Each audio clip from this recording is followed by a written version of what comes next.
Hello everyone, welcome back to my channel তানিয়ার লাইফস্টাইলে সবাইকে অনেক স্বাগত। একটা লাইফস্টাইল ভিডিও আজকে নয়, কিন্তু আজকে একটা ইম্পর্টেন্ট ভিডিও।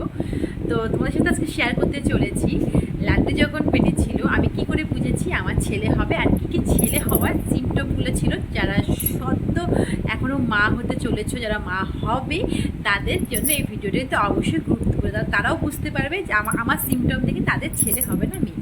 আর ভিডিওটা শুরু করার আগে বলে দিচ্ছি, ছেলে মেয়ে এমন কোনো ব্যাপার হয় না। ছেলে হোক মেয়ে হোক যেই হোক, সুস্থ মতন ভালো একটা বেবি পৃথিবীতে আসবে, এটাই সব মা বাবারা চায়। সেরকম আমরাও চেয়েছিলাম সুস্থ একটা বাচ্চা পৃথিবীতে আসুক। তো চলো ভিডিওটা শেষ করছি, সঙ্গে থাকবে। প্রথমে তো আমার কোনো রকমভাবে বমিটিং ভাব বা গন্ধ, খাবারের গন্ধ এইসব কিন্তু হয়নি। কারণ আমি কোনো রকমভাবে 3 মাস পর্যন্ত বমি হয়নি আমার। 3 মাস কি 10 মাস পর্যন্তই আমার কোনো রকম বমি হয়নি। বমি আমার একদমই হয়নি। হ্যাঁ, শুধু আমার যখন ফুড পয়জন হয়েছিল 5 মাসে, তখন গিয়ে একটু বমি হয়েছিল। সেটা আমার ফুড পয়জনের জন্য হয়েছিল, একটু খাওয়ারের কোনো কিছু থেকে ফুড পয়জন হয়েছিল, সেই থেকে হয়েছিল। কিন্তু আদার্স আমার কোনো বমি হয়নি যখন লাড্ডু পেটে ছিল। আর তারপরে হলো তোমার, আমি শুধু মুখে হলো আমার রুচি ছিল না। মুখে রুচি বলতে আমি ভাত খেতে পারতাম না, কিন্তু আমি মাছ মাংস কোনোদিন কোনো গন্ধ পাইনি। মাছ মাংস খেতে পারতাম, কিন্তু ভাত আমার ভালো লাগতো না। মানে রুটিটা আমার খুবই ভালো লাগতো খেতে, আমি রুটি খেয়েছি। আর আমি 10 মাস পুরো খেয়েছি, আমার কোনো রকম অসুবিধা হয়নি খাওয়া দাওয়া বা এটা খাবো না ওটা খাবো না। বরঞ্চ আমার মাছ মাংস ছাড়া ভাত খেতেই ভালো লাগতো না, এরকম একটা ব্যাপার ছিল। মাছ হলে বলে কিন্তু ভাতটা বেশ ভালো খাবো, এরকম একটা ব্যাপার ছিল। তারপরে সেকেন্ড হলো আমার মাথা খুব ঘোরাতো, খুব। হ্যাঁ, মাথাটা না খুব ঘোরাতো। আমি শুনেছি ছেলে বেবি হলে বলে মাথা ঘুরায়, তো আমার মাথা কিন্তু খুবই ঘোরাতো। হ্যাঁ, বেশ 3 মাস পর্যন্ত মাথা খুব ঘুরিয়েছে। তারপরে গিয়ে 3 মাসের পর থেকে ধীরে ধীরে ঠিক হয়ে গেছে। আর তো ফোন এসেছিলো দেখে একটুখানি ভিডিওটা পোস্ট করেছিলাম।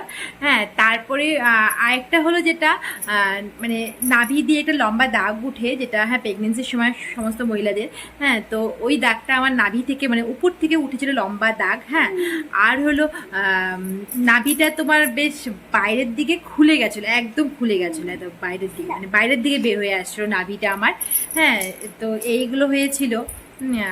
আর হয়েছিল তোমার হলো যেরকম 5 মাসে যখন আল্ট্রাসাউন্ড করতে দেয়, তখন আমি আল্ট্রাসাউন্ডের রিপোর্ট দেখে বুঝেছিলাম যে হয়তো আমার ছেলে বেবি হবে। রিপোর্টটা দেখে, যেহেতু আমি ছত্তিশগড় থাকতাম, তো ওখানে 5 মাসে স্ক্যানে দেয় তোমার হলো একটা ফটোর মতন একটা বাচ্চার ভিতরে ছবির মতন একটা ফটো টাইপের একটা আল্ট্রাসাউন্ড রিপোর্ট দেয়। ওই রিপোর্টটা দেখে মনে হয়েছিল, বেবির যে ফটোটা দেখে মনে হয়েছিল যে হয়তো ছেলে বেবি হবে, এরকম একটা মনে হয়েছিল। কিন্তু সেটা শিওর ছিলাম না, মনে হয়েছিল।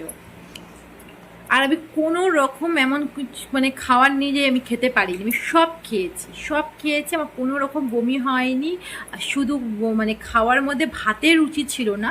হ্যাঁ, আমার শাশুড়ি মায়ের কাছে শুনেছিলাম তার যখন ছেলে হয়েছিল তখনও সে ভাত খেতে পারতো না।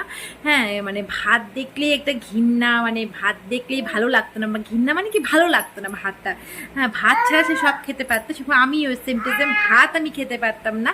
হ্যাঁ, ভাত বাদে আমার রুটিটা খুব ভালো লাগতো। সবজি, মাছ টাছ, মাংস সব খেয়েছি, কোনো রকম কোনো অসুবিধা হয়নি, আমার কোনো রকম বমিও পর্যন্ত হয়নি। হ্যাঁ, এই জন্য আমি প্রেগনেন্সি 2.5 মাসের মাথায় আমি জানতে পেরেছিলাম আমি প্রেগনেন্ট, যেহেতু বমি হয়নি। আমার কোনো রকম সিমটমটা সেরকম ছিল না, আমি কোনো গন্ধ পেয়ে বমি বা কোনো রকম গন্ধ, হ্যাঁ, আমার অসুবিধা হচ্ছিলো। এই জন্য আমি প্রেগনেন্সি টেস্টও করি না যে আমার পিরিয়ড অনেক সময় দেরি হয়, এত দেরি হবে নিশ্চয়ই, এই জিনিসটা ভেবেছিলাম। তারপরে 2.5 মাসের মাথায় টেস্ট করেছি, দেখেছি হ্যাঁ পজিটিভ এসেছে রেজাল্ট, তখন জানতে পেরেছি। তারপরে তোমার মাথা ঘুরিয়েছিল, খুব মাথা ঘোরাতো। হ্যাঁ, মাথা আমার প্রায় মাথাটা আমার খুব ঘোরাতো। মাথা তখন বরফ জল দিলে বেশ ভালো লাগতো, শান্তি লাগতো, এরকম একটা ব্যাপার ছিল। আরও যেটা গুরুত্বপূর্ণ হয়েছিল সেটা হলো আমি দেখতে খুবই বাজে হয়ে গেছিলাম একদম।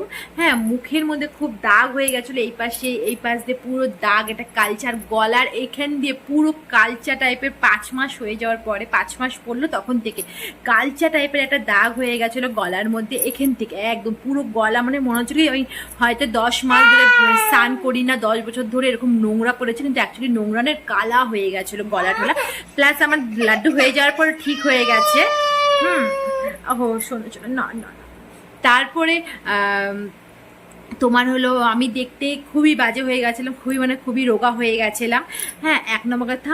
আর তারপর চুল কিন্তু খুব সুন্দর হয়েছিল। হ্যাঁ, কথায় আছে না, মেয়ের মা সুন্দরী আর ছেলের মা বান্দরী, বান্দর হয়ে যায়, সেরকম হয়েছিলাম আমি। মেয়ের বেলা খুব সুন্দর হয়েছিলাম, এত মুখের মানে গ্লেজ বেড়েছিল বলার মতো না। ছেলের বেলা তার বিপরীত, মানে আমাকে দেখলে ভয় লাগতো। আমি নিজে আয়নাতে দাঁড়িয়ে দেখতাম না, ভয় লাগতো আমার যে কি আমি এমন হয়ে গেছি, একটা এরকম একটা ব্যাপার ছিল, এমন দেখতে হয়ে গেছি। তো এইসব সিমটম ছিল আমার। তোমাদের সাথে আরেকবার রিপিট করে দিই আমার সিমটমগুলো কী কী ছিল। আমার বমি হয়নি, আমি সব কিছু খেতে পারতাম, 9-10 মাস কিন্তু সব কিছু খেয়েছি।